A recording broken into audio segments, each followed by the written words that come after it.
Good morning and welcome to WHIO Reports, a community service of News Center 7 and WHIO Radio. I'm Jim Oddie. Thanks for joining us this weekend. Today we're talking about smoking and electronic cigarettes. They've been around for a while. State government still trying to figure out how to handle them when it comes to taxes or other government controls. Should they be treated differently or the same as tobacco products? The state heavily regulates and taxes all kinds of tobacco. Just recently, Governor John Kasich tried to increase taxes on them, and it was a pretty big boost while it lasted. E-cigs, as they're called, maybe next if some people in Columbus get their way. This morning on the program, we'll hear from our panel about what's at the heart of this issue, some of the options on the table currently in Columbus, and what our panelists think should happen in the future. Our guest this morning, Rob Crane, is an associate professor at the Department of Family Medicine at Ohio State University. Scott Ely of the Ohio Vaping Association, and my colleague from the Dayton Daily News, State House reporter Laura Bischoff. Laura, we'll start with you. Give us an idea, a quick overview of what those taxes were proposed by the governor and then what happened to them. Well, the governor had proposed a $1 per pack increase on the cigarette taxes. He wanted to have the other tobacco products treated the same as cigarettes, so increase the taxes there. He wanted a minimum price on cigarettes, and he also wanted to treat vaping the same as tobacco. Now, the Ohio House, the budget bill, it's like 3,100 pages, and it's making its way through this process of lawmaking. And the Ohio House pulled out all the taxes on tobacco and vaping. They did keep in a provision to make K-12 and college campuses, all the public schools in Ohio, tobacco-free. So that's kind of where it stands right now. Of course, the budget bill doesn't really get buttoned up until June, so all things are still subject to change. Now, I wanted to ask you fellas, why do you think vaping, which is basically electronic cigarettes, why should it be taxed the same or differently, and why should it be regulated the same or differently as tobacco? Scott, you want to start? Well, that's a good question. Why should it be taxed the same as tobacco products when vapor products contain no tobacco? There's no combustion, no ash, no smell, no smoke, no tar. Why should they be taxed as tobacco products or similar to tobacco products? And I think we really need to ask ourselves why tobacco is taxed in the first place, and if vapor products should be taxed using the same criteria that tobacco is taxed. How do other states handle this? Ohio cannot be the first to try to lump the two together. Well, Ohio is one of the first. There are actually only 2 states right now in the whole country that tax vapor products. And the way Ohio was trying to go about it and the high tax rate that Ohio was proposing to apply would have been unlike anything that's out there, the 2 that currently exist. And it would have been so detrimental to this new and rising industry. It would have put many mom and pop businesses, most of which in Ohio, your brick and mortar vapor stores are mom and pop businesses. The tax would have been so burdensome, both either to the retailer or to the customer of those retailers, that the customers are unlikely to stop. They'll just go online to where these products are widely available. Rob Crane, your reaction, same question. I think you have to realize that what e-cigarettes are one thing. They're an addiction device. They're designed to give nicotine to people in a way that keeps them addicted. And they're no different than cigarettes in that fashion. We know that kids are particularly susceptible to nicotine. It changes their brains. And for that reason, the governor has asked very reasonably that we put them equal because of that addiction potential. Equal, but these are different products, correct? Well, they're different products in many ways. Cigars are different than chew, than different than e-cigarettes, than different than hookah. But all of them have the same effect on the brain. They're addictive, and they cause problems with addiction. They cause problems with pregnant women. We know they're problematic for society. Are e-cigarettes, are they worse for your health than, or the same detriment to your health as tobacco? We simply don't know. When patients ask me, I sometimes say, look, do you want to jump off a 100-foot ledge or a 25-foot ledge? Well, 25-foot sounds better, right? But how about we just walk down? Because jumping off is a bad idea. E-cigarettes are addictive, a problem with your brain, a problem with pregnant women, a problem with kids. Scott. Mitch Zeller, the director of the FDA Center for Tobacco Products, has said on multiple occasions, it's cigarette smokers smoke for the nicotine, but it's the smoke that kills them. That's really what we're looking at as far as tobacco products. When we talk in terms of vapor products, you don't have those same levels of carcinogens in vapor products. And it's very important to point out also that vapor products are available in a nicotine-free format. So the hook for nicotine addiction doesn't necessarily have to exist. It's up to the user to make that distinction. And what a great product where somebody who is looking to end their nicotine addiction is able to continue having the sensation of smoking without having the nicotine addiction. What was your reaction when you saw the governor put his proposal in? Let's start with that first. Your reaction initially was what? It was shock. The amount that they were going to tax, the proposed tax was to bring it equal to how cigarettes are currently taxed today. And they defined the amount of vapor liquid equal to a cigarette to be 1/10 of 1 milliliter. Now that's a very small amount. That would tax 2 milliliters of e-liquid, the same as a pack of cigarettes. The proposed cigarette tax would have been $2.25. So we're talking about 1/5 of a teaspoon here, 2 milliliters being taxed, the same as a pack of cigarettes. There's no simple way to make a comparison on how liquid products translates to a pack of cigarettes. So one could say, well, what should it be taxed at, or how much liquid is equal to a cigarette or a pack of cigarettes? And there's really no way to make that distinction, especially when the user is able to control how much nicotine they choose to purchase in that liquid, or zero, as I was saying. Just about every product gets taxed in some manner. What would be fair? I mean, there's the sales tax currently applied to all of these products, and I wouldn't say that it's fair to say that almost all products are taxed. Almost all products are taxed, but they're usually taxed for a reason. Tobacco is taxed partly to discourage the use of tobacco. Sugary drinks are taxed to discourage their use. These all have proven health effects that are negatory or negative. If e-cigarettes, still, there is a lot that we need to know about e-cigarettes, and we certainly all encourage more research to be done in the medical field. But until there's a time when we see that it could potentially be harmful, and the preponderance of evidence shows that it's more likely to be harmful than not, then there shouldn't be any tax on there, a sin tax, if you will, until such time that we need to discourage the use. Rob Crane, to the same point, though. Exactly. I think what we're talking about is addiction. And what the governor's proposed is that would you like to lower your income tax and lower the number of kids who are addicted by this simple tax? It is a tax, indeed, on addiction. And that's the issue we face, especially with kids and pregnant women. Montgomery County, for instance, has a terrible problem with infant mortality way up above the normal range. Much of it's because of smoking.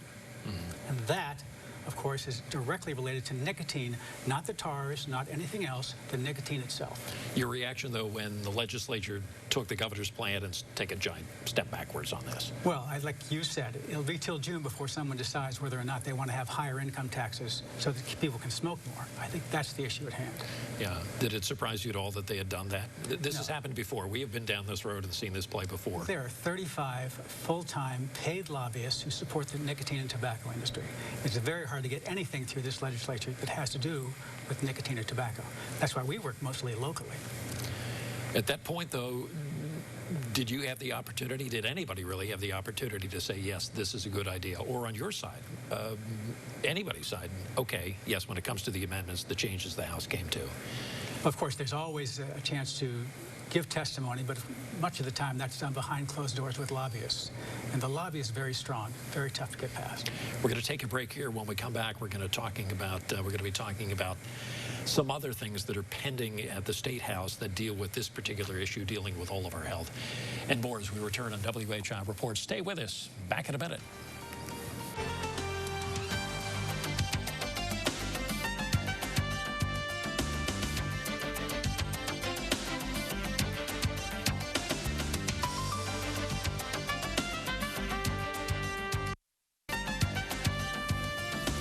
Welcome back to WHI Reports. I'm Jim Oddie. This morning we're talking about tobacco and electronic cigarettes. How should state government be treating them the same or something different?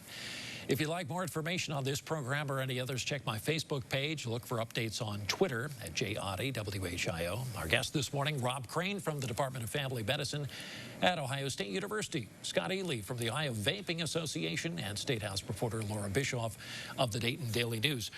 Rob, what do you think of the possibility of making that new requirement, raising the smoking age in Ohio to 21? As you may be aware, 61 cities across the country, 7 different states, have raised their age, covering about 12 million people now. So the good thing we have now is data, science behind this. The FDA and the Institute of Medicine just last month released a 360-page report showing the dramatic influence of raising the age across the country. If we would do so, we'd save about 4.1 million years of life from kids alive today. It would drop smoking among kids by about 25%, and in the general population, drop smoking about 12%. So we know how effective it is. It's just getting it past the lobbyists in the State House. So far, the debate has not reached the House floor. How far do you have to go before you can get it to that point? We know we have to go locally. So we've begun introducing it in suburbs around Columbus. It'll soon come to Dayton, Cincinnati, and Cleveland. But each city has gone one city at a time. And that's how it has to work, because at the local level, there are no lobbyists. There are no tobacco lobbyists who pump money into the system, that subvert the system. Your neighbors tend to understand the science and protect their own kids. Is this similar to how Ohio ended up getting an indoor smoking ban? Didn't it start at the 10 or 11 years ago, started at the local level, and then there was kind of a patchwork, and then it kind of built momentum for the statewide vote? Yes, I was a chairperson for Smoke Free Columbus, and we went to every city council around Columbus first, and then went to others around the state. And once the locals had gotten, then it went statewide. I think we'll see the same thing happen with 21. What is although the downside of that is you end up with a patchwork of those cities who want to comply and the others who it's just not on the radar. And now it becomes a confusion factor for people who are traveling the state. Well, for the most part, of course, what happened with this city was that there were areas where you could smoke cigarettes in a bar, areas where you couldn't. And pretty soon people realized that was a bad idea. And so over time, that amounted to a statewide push. And now Ohio is one of the best places in the world not to have someone blowing smoke in your face. Okay, so Scott Ely, the prospect of perhaps someday, maybe not today, but someday, raising the restriction even for e-cigs to 21. What do you think of that? In terms of tobacco harm reduction, if the age is raised to 21 to save these 4.1 million years of life, in terms of tobacco harm reduction, then wouldn't you also want to incentivize something that, by all accounts, looks to be much safer in terms of the risk profile compared to smoking tobacco? And that would be e-cigarettes. Why also raise e-cigarettes to the point of 21? Now, I know in the 21 campaign specifically states that both cigarettes and electronic cigarettes need to go at the same time, and that the smoking 21 group doesn't support one or the other increasing. Now, in terms of tobacco harm reduction, that makes no sense to me. If we want to reduce the amount of damage done by smoking of tobacco products, and they want to raise the age limit to 21, then why dictate that, well, only if this other thing also applies? Especially when that other thing hasn't been shown to have the same health effects, same detrimental health effects that smoking tobacco does. Secondly, we're talking about 21 here. It seems like an awful arbitrary number. It's 3 additional years over what the minor bans are in place right now that are currently set for 18. Why not make it 25? Why not 30? Why not 31? Why don't we add other products to the 21 age limit? Maybe not products, maybe let's add services. Maybe you can't be recruited into the military until you're 21 or 25 or 30. Perhaps the driving age should be increased to 21 or 30. That would also save lives. Perhaps we should raise the age of voting to these higher numbers. It doesn't make sense to just arbitrarily throw a number out. Could there be lives saved? Sure, there could be. There could also be lives saved if we embraced healthier alternatives to smoking tobacco. In case you just joined us here in WHI Reports, we're talking about smoking, whether it's tobacco or vaping. Here in the Miami Valley, Laura Bischoff is with us from the Dayton Daily News. So, Scott, the studies have shown that the use of e-cigarettes among high school students is climbing. Why do you think that's so? Well, the use of e-cigarettes among high school students is climbing. Now, the numbers are different. It depends on how you look at the numbers and how those numbers are extrapolated. The CDC recently came out with a report, but they cherry-picked where they're pulling their numbers from. Now, also, that report also shows that the likelihood of those same high schoolers to start smoking cigarettes is dramatically reducing. Well, again, in terms of tobacco harm reduction, isn't that a win? If we're lowering the amount of children accessibility to tobacco products, isn't that a great thing? And we already have, there's already an 18-year-old age requirement in order to buy these tobacco products. So why are, like cigarettes, for example, so why are those less than 18 also still having access to those products? If we increase the age limit to 21, is it somehow since e-cigarettes and tobacco are both addictive products, and alcohol is also an addictive product for a lot of people. I think the reasoning is to bump it to 21, to take them out of the age group which mingle with the younger set. Is there an argument, Rob, for that? Not only an argument, but proof. We've seen it in other communities have used age 21. They dropped their high school smoking rate by 50%. That's because the suppliers for high school kids tend to be kids aged 18 to 21. So we know it works, and that's what the report from the FDA suggests. Look, I've been around for a long time as a doctor, 35 years. I've watched innovations in cigarettes come. Remember the filter, then the micronite filter, then the low tar cigarette? None of them worked. All of them caused more harm than good. Now, I hope that Scott is right, that these are safer, but there is zero evidence over the long term that e-cigarettes are less harmful than regular cigarettes. We do know in the short term, for adolescents, and especially for pregnant women, they are a bad idea. Most of those innovations, though, those were more about marketing than science, although the advertising really didn't. The same is true for this. Bring us down to that level. I hope Scott's right, but there's no evidence yet. So what is your expectation about what's going to happen? Where do we go forward? The governor's taken a step forward. He's put out all these plans. The legislature's taken a step back, but they're not finished yet. What do you think should happen at this point? I think it's clear that there'll be a blanket raise in the tax for all nicotine products. How that will come about and what the compromise will be, I don't know. Again, there's 30-some lobbyists working against any kind of a tax, but I think the people of Ohio, more than 70% of them, support raising the tax. And it makes sense for them. Scott, what do you think should happen at this point? So far, you're on the upside of this wave, at least a little bit of it. What do you think should happen with that? The legislature has a lot of decisions between now and the end of June when they finish on this budget. I think the legislature really needs to educate themselves on what these vapor products are and what they aren't, and not just pay attention to Rob says there's 35 tobacco-specific lobbyists. I don't know that number, but I would be curious of how many lobbyists work for the different pharmaceutical and medical interests in the State House. I hope to see the legislature educate themselves on what these products are, what they aren't, and how they're used and how they're not used. We're going to take another break here. When we return, we're going to look ahead a little bit further down the road where this budget is going to take Ohio, and if not this budget, perhaps some of these changes will be in the next one. Stay with us on WHI Reports.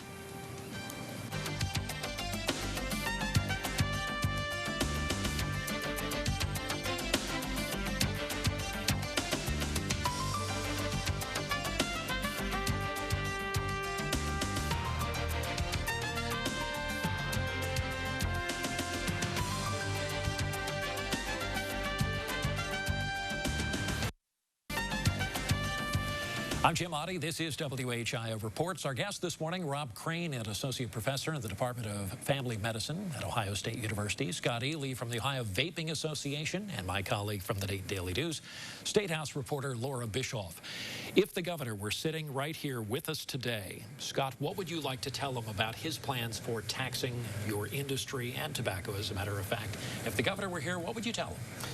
I would tell them that let's look at e-cigarettes and vapor products as a tobacco harm reduction alternative. Let's not buy into the scare tactics and just have them try to be taxed out of existence. Consumers are more and more looking for these types of products in the marketplace. Let's not crush that consumer choice. Rob Crane, what would you like to tell the governor here? You'll have an opportunity because this debate is far from finished. Obviously. Now, when we're talking about things which are flavored, cherry cola, and grape, and Count Chocula, these are flavored to induce young people to start using nicotine in an addictive fashion. That's what these devices are about. That's why Governor Kasich has decided to tax them at the same rate as addictive cigarettes.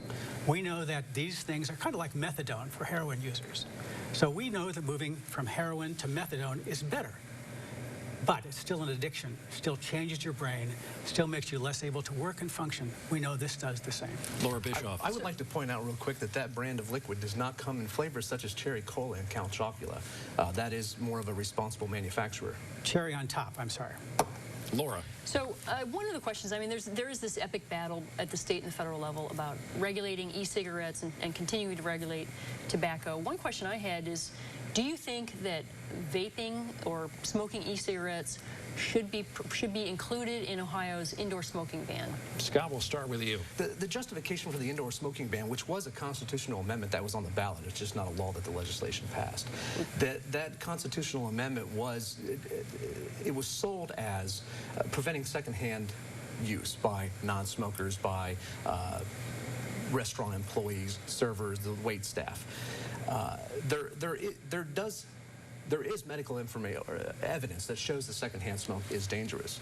There isn't any evidence that shows that secondhand vapor, if you will, has any health aspects or negative aspects.